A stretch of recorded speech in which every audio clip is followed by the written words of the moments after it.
Welcome everybody back to Rob's MetalWorks.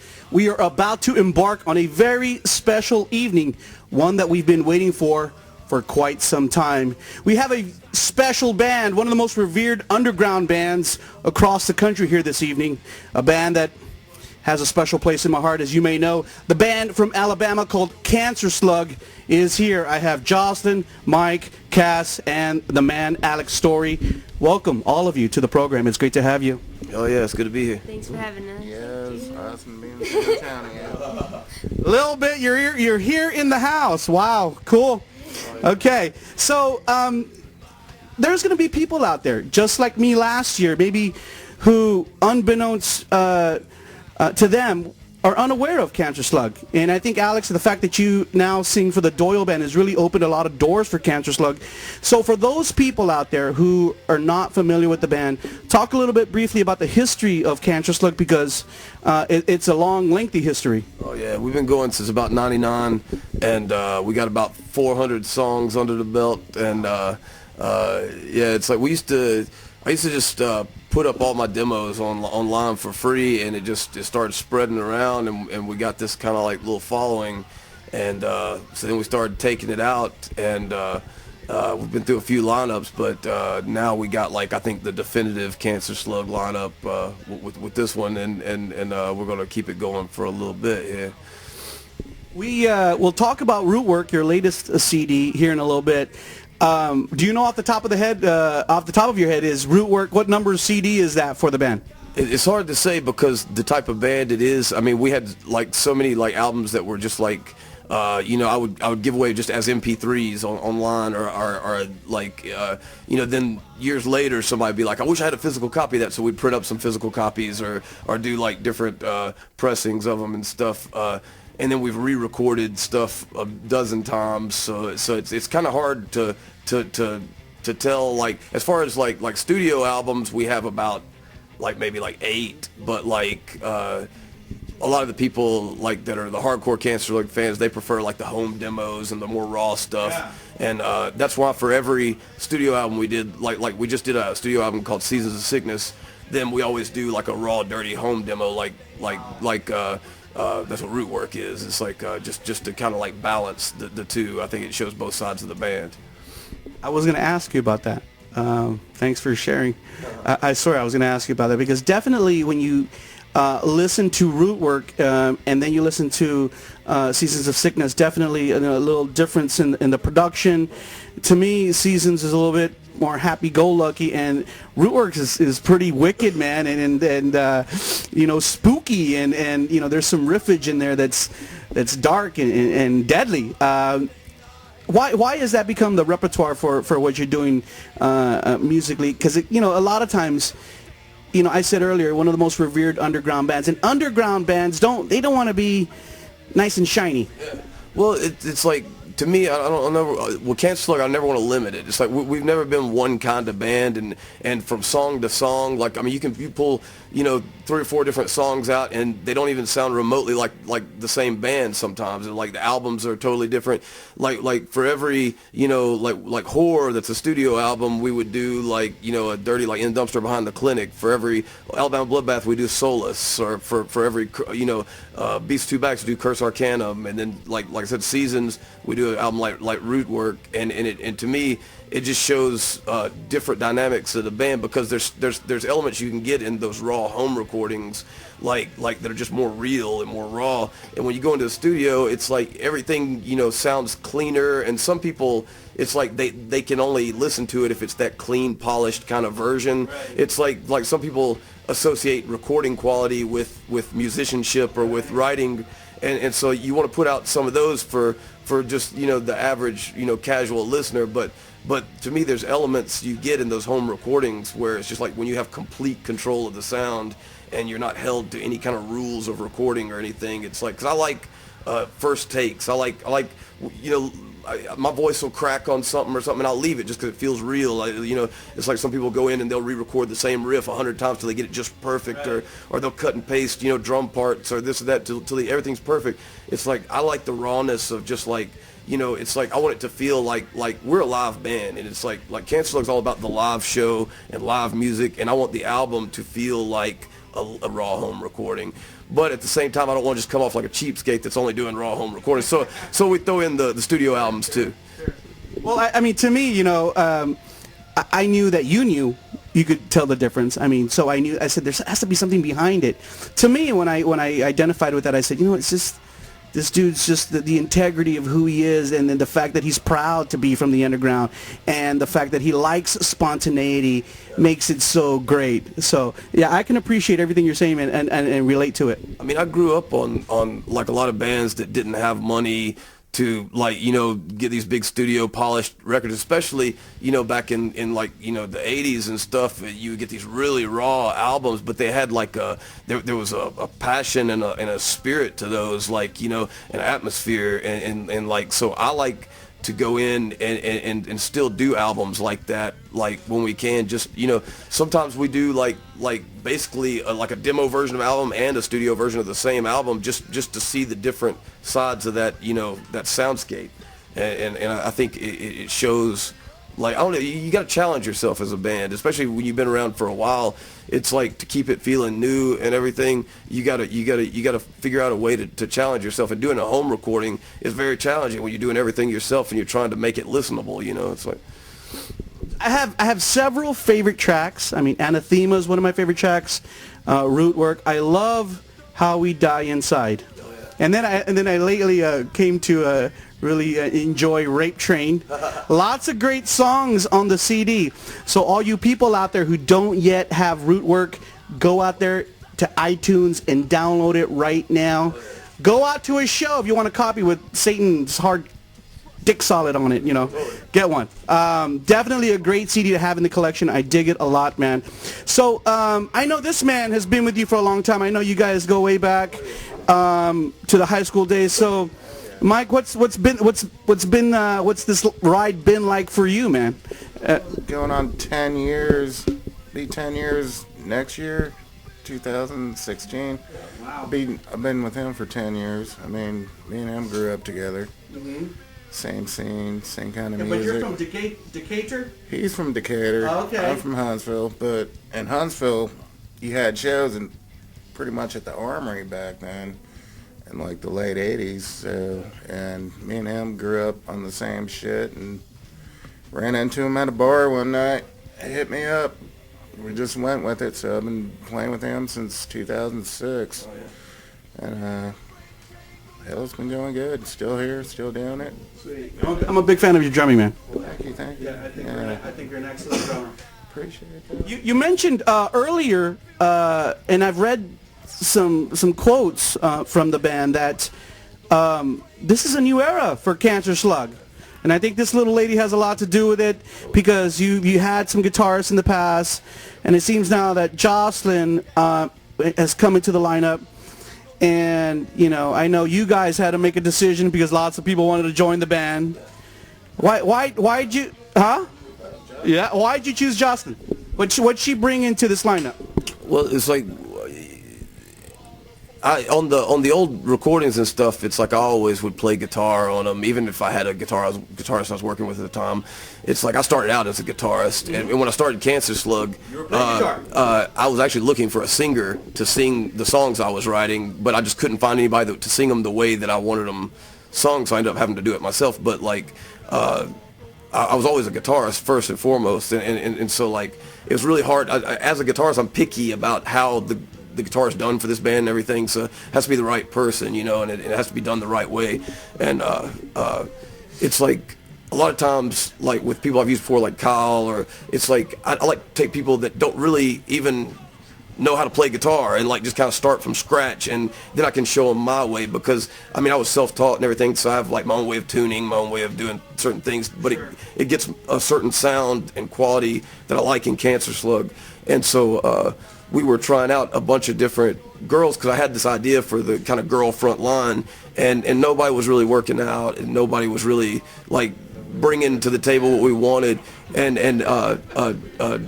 Jocelyn hit us up, and I don't know, I got a feeling, like I like to just go with my gut. I just like, I was like, well, come on down, we'll try it out, and at the time she was still kind of new to guitar and everything, but like she worked real hard. We worked, like, she stayed at the house, you know, for months on end. We just worked, you know, day and night. And now, I mean, hell, she's a better guitarist than me now. She's killing it. So we're just.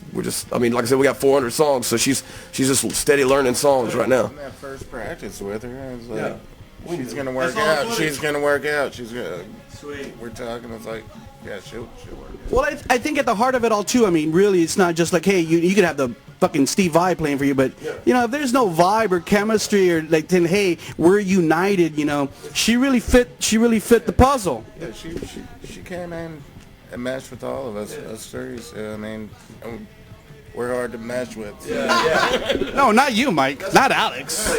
You guys are easy to get along with. We're real, like to me, a band is like a family. You know, it's like it's like being married to like 4 other people. You know, it's like it's a relationship, and you have to be able to get. I mean, you're living in vans and buses and things, and you got to have people you can get along with. You know, and it's like she came and moved in with us while we tried her out and while she learned and everything, and for months, and we really got to know each other and everything, and saw that, you know, this will work. This is a good vibe. We're all on the same page. We all want the same thing. We all want the band to be the same thing, and so, like, you know, that to me, that's more important than anything. It's like in my band, I just want, like, my friends. I want people that I can get along with, people that I want to be on the road with, people that I know have got my back. I mean, it's like when you do a band like Cancerslug, you know, not everybody has a good sense of humor about some stuff, and so, I mean, we've been, you know, jumped on stage. We've had people come, like, you know, all kinds of stuff. So I like to know, like, you know, that yeah. I like to know that my friends got my back. You know, it's like. So now, Jocelyn, I have to ask you, what's it been like working with Alex in the band in Cancerslug? It's been crazy. It's been really, really awesome. It's been it's unbelievable. Really. So obviously, you're not from Alabama. You're from California, right? Yeah. And so you had to track your ass all across the country. Wow. So were you a Cancerslug fan before you joined the band? Yeah, I was. Wow. So it was unbelievable. It was so crazy. Wow. Look at you now. Wow. Yeah. Great record. Great tour. So you guys have been out on the Storm of Hatred tour. I know. Yeah, Storm. Yeah, it's been. I don't want to say that, but I mean, I know it's been rough. So let's talk about this tour. I'm sure with some of the challenges that there has been, you know, some high points. Obviously, your fans, the Slug Cult, is happy to see you guys out on the road in support of a great record. And I kind of feel like even like from Seasons of Sickness onward, it's like you guys are at a whole kind of new plateau, even though you're still underground. You're like a very revered band now. Well, it's like you said, when I started working with Doyle, that gave us a lot of exposure, of course. But then we've also had like a lot of like great bands that are way more well known, like Cannibal Corpse and whatnot, that have been big supporters of us and flown the Cancerslug flag for a long time, and we get a lot of people in. Cancerslug's one of those weird bands where it's like. You know, we have fans that, like, they don't listen to anything but like rap, but they love Cancerslug, or they don't listen to anything but death metal, but they love Cancerslug, or they don't listen to anything but punk rock, but they love Cancerslug. It's like, you know, it's kind of outside the box of a lot of stuff, and it's like one of those things where it's like most people probably wouldn't like it, but the people that do like it, they love it. It's like it's not a half-assed band where it's like, oh, I kind of like a few songs. It's like it's one of those bands where either it's like your favorite thing and people are getting like tattoos on their faces and heads and stuff and letting me brand them or carve CSs into them, or else, you know, they just don't like it at all. It's like there's no middle ground there. No matter how many tequila shots I have tonight, and if I ask you to brand me, don't do it, okay? I'm drunk. Right on the side of the head, Rob, right there. Yeah, I can see it already. I was telling these guys, you better buy me a shot tonight. Okay, so what lies in the short term? I mean, I know that you're still staying busy with the Doyle band, and that's great. But eventually, you know, the run for Abominator will cease, and I know Cancerslug is at the heart of who you are. So what do you see, or what are your goals for the continued support of Rootwork? Or what lies ahead? Talk, Cassie, talk. Oh no, just keep touring. Yeah, we're going to try to start going out like more often. We're shooting for like twice a year to tour for a while, and to steady put out a lot of stuff. Like the way I look at it is like the first era of Cancerslug, like I look at that like getting a band off the ground, like you're starting a band in your garage. So even though like we kind of got well known like around the world in different spots and stuff from a lot of the old demos, I still look at them as demos. Like it's just like, you know, I was trying my hand at songwriting and putting songs together. To me, Seasons of Sickness, like we put out a compilation like Unkindest Cut that covered like the first like 13 years and of demos and stuff, and to me that sums up the demos.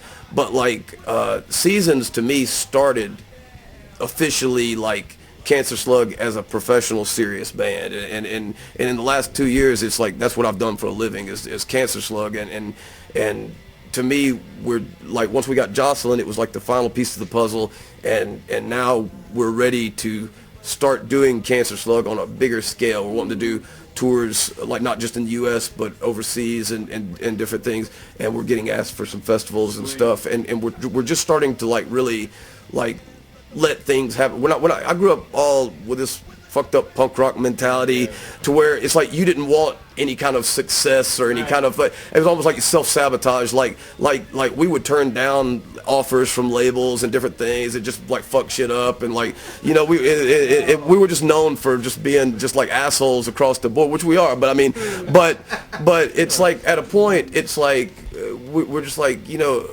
we're just cutting our own throat. Why are we doing this? It's like if we want to do this, you know, we have to be able to afford to do this, and if we want to take it to the next level, it has to be producing something. So now we're kind of taking it more serious and taking it more like a professional band. On this tour, we hit a lot of places we don't normally hit, and the Slug Cult came out and a lot of support. Wow. So that was really good, and just keep doing that, hitting more areas that we haven't. Let's talk about the Slug Cult for a little bit. You talked about you know, fans either, you know, you don't have fans who kind of like you. You have fans who are like totally diehard passionate. I think I'm going down that road myself, you know. It's like a gang, it's like a family, a brotherhood, all those things. It's like they have our back, we have theirs. It's like you know, when I was growing up, before like the internet and like all that, you know, and the bands I liked, like the old punk rock bands, the old thrash bands and different things, I would have to drive from, because like where I was from, Alabama, you couldn't find like a lot of that stuff, so I would have to drive to like Atlanta or Nashville or somewhere far off to find some 7-inch or to find something, you know. But back then it's like when you saw somebody in like say a Black Flag shirt or Misfits shirt or like you know, or some band you love, you're automatically best friends. Like you didn't have to know them. You're just like, yeah. It's like I mean, nowadays it's like, I mean, you see people wearing stuff that don't even know anything about the band, or you see like, you know, or just like, you know, it's like. What shirt was Mike wearing when you saw him? Oh God, back then. Who knows? Who knows back then? We were so fucked up. We probably flag a GBH shirt or Exploited shirt or a Misfit shirt. So, I mean, you're talking late '80s. So. Wow. That's what we were all listening to back then. Like, you know, it's like now, it's like with the internet, it's like, it's good in a lot of ways. It's you know, it's definitely, it's easier to hook up tours. It's easier to do certain things, and distribution and stuff. Yeah, it's like self-promote, but it's like, it also, it's like, kids today, like, they watch a video on YouTube and they think it's the same as seeing a show. It's like they see like you know an old Black Flag video or see like a Cancerslug, you know, video or something, and they think it's like that's what it's like to be there, and they're not going to shows like the way they used to. And the thing is, these kids, when they come to our show and they're just like their minds are blown because they haven't seen a rock and roll show like that old school, just, you know, balls out fucking rock and roll show. And they don't, until you're there and you're in front of it and you realize that shared energy between the crowd and the band and the spiritual nature of it, it's like you know, I don't know, it's a different world now. But like, I think if you come to a Cancerslug show, you're going to see something that you've never seen before. Well, I think that's hugely in part because, you know, Alex, I think you take it to the next level, man. I mean, you're like the shaman up there on stage. I mean, I've seen pictures of you fucking bleeding on stage, and you know, it's a ritualistic type of vibe, experience, energy. It's connecting with the crowd and the band, both everybody making that connection. That's what makes our shows special to us and the crowd. I mean, I used to watch these old videos of like, you know, like voodoo ceremonies, or like old witch doctors or shamans, or like any of these like kind of early religions, like that have kind of like not evolved and just transcended the eras and still exist. And you see people like, and they're just going off, and it's like at a punk rock show, you know. It's like they're playing drums, they're dancing, they get the fire going, you know, and there's always someone leading, you know, the gang, and you see them like running bicycle spokes through their cheeks, or cutting themselves, or because the old gods wanted blood, you know. And people are bloodthirsty, people, you know, everything, you know. It's like it's all connected, you know. The blood is the life, they say, you know. And it's like to be able to humble yourself in front of people, I think, and to self, you know, like mutilate yourself or whatever you want to call it.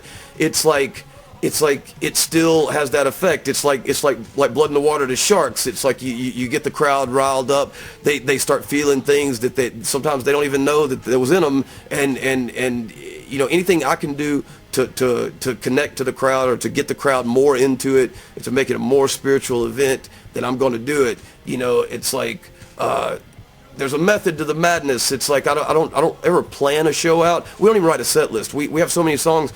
We just go with the moment, and we choose the songs by the crowd. We try to like work the crowd with certain types of songs to have, you know. It's like you build them up and bring them down, and it's like surfing, you know. And if you know, I'm break a bottle and cut myself, or tear a can up and rip myself up or something, it's usually not like a premeditated thing. It's just kind of going with the moment, and like it's like trying to get a reaction from the crowd, or trying to get the band behind me on something, or just whatever. We just kind of go with the moment. Even when we've like branded people, or cut CSs into them or something, usually it wasn't really planned out. It was just kind of like, okay, let's do that. Let's, you know, it was just like, let's go with that. And to me, the spontaneity, that's rock and roll. That's just like, that's what rock and roll was all about. It's just like, who knows what's going to happen. It's like that's what makes it cool. And I think that's, you know, I think what's attractive is that the deep level of commitment.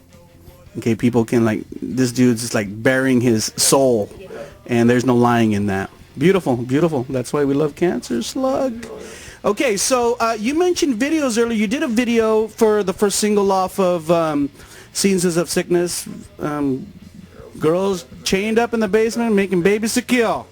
Okay, so when I also think about Cancerslug as a very visual band. Obviously, you know, one of your strong points is your live show.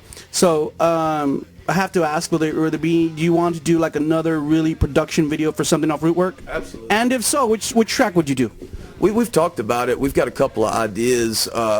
We really want to do something. It's just like we're a totally DIY band with no backing whatsoever. So everything that we do comes out of my pocket, and usually it's through pre-orders, or doing like things like I did my little acoustic albums and different things to kind of like my book to kind of help finance some things. But with the videos, it's like to do a video, it has to be a certain kind of thing, just like an album, or just like a song, or a show, or anything. I'm not going to half-ass it, or I'm not going. If it's not what I want it to be, then I don't want to do it at all. And so that's why we've only got like the 2 videos. It's like, because that's the only 2 where I trusted the person we were working with to have the same idea that I had for the thing. And you know, it's like you get all these great ideas for videos that would be awesome, but without the budget to do them properly, it's just going to come out cheesy and stupid. So I mean, it's like, why even bother with that, you know? We hope to do something. But yeah, we do want to. Which track would you do? We've talked about it. Like we want to do one for Anathema, and I love Rootwork too. yeah, the song So many Rootwork. good ones. Like, Rootwork is spooky. Yeah, I love it. oh yeah.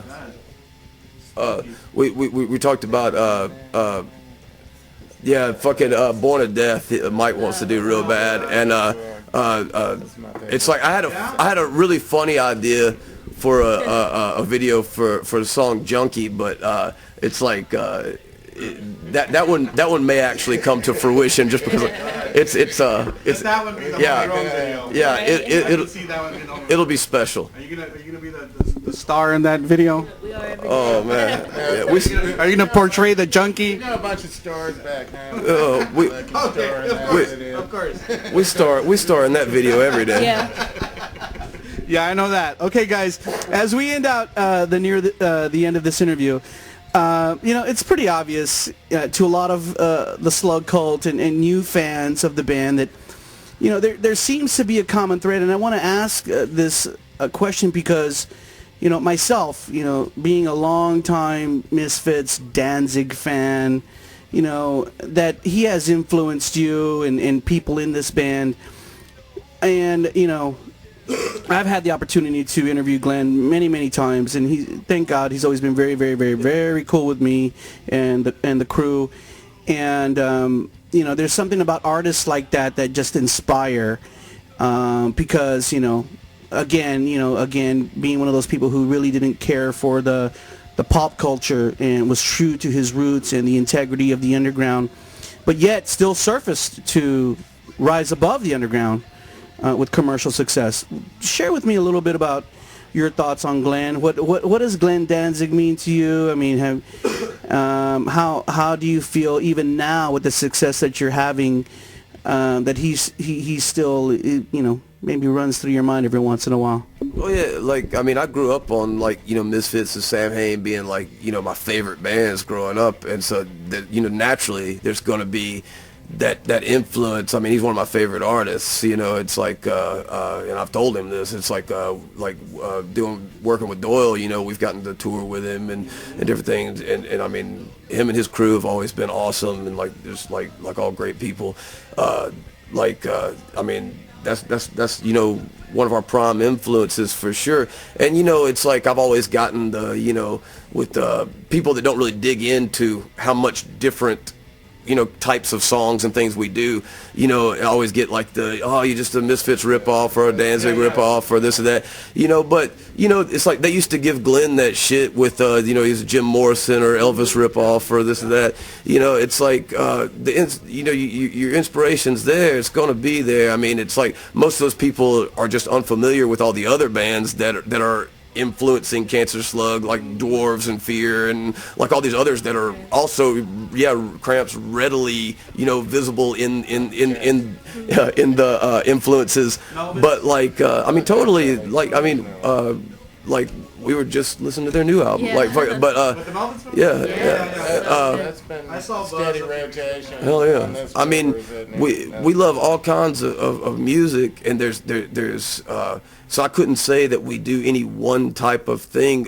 One thing that's actually hurt us is that Cancerslug has always been lumped in with all these kind of like internet horror punk type bands that I'll not mention by name because I don't want to insult nobody right off, but it's like I know as just like a music fan myself, if I only knew like Cancerslug being associated with those bands, I would never check out Cancerslug because I don't like any of those bands, and it's like to me they're bands that miss the point of what bands like the Damned and the Misfits and the Cramps and all that were doing in the first place, and like they're trying to find a formula, and it's just, to me, it's horrible, and so I understand why people wouldn't check out Cancerslug if they think it's that kind of stuff.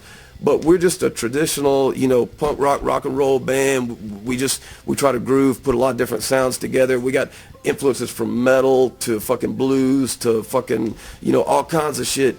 And we just like doing what we're doing, and if you like it, cool. If you don't like it, we don't really give a fuck. We're still gonna do it anyway. So, but I mean, the Danzig influence is there, but it's like.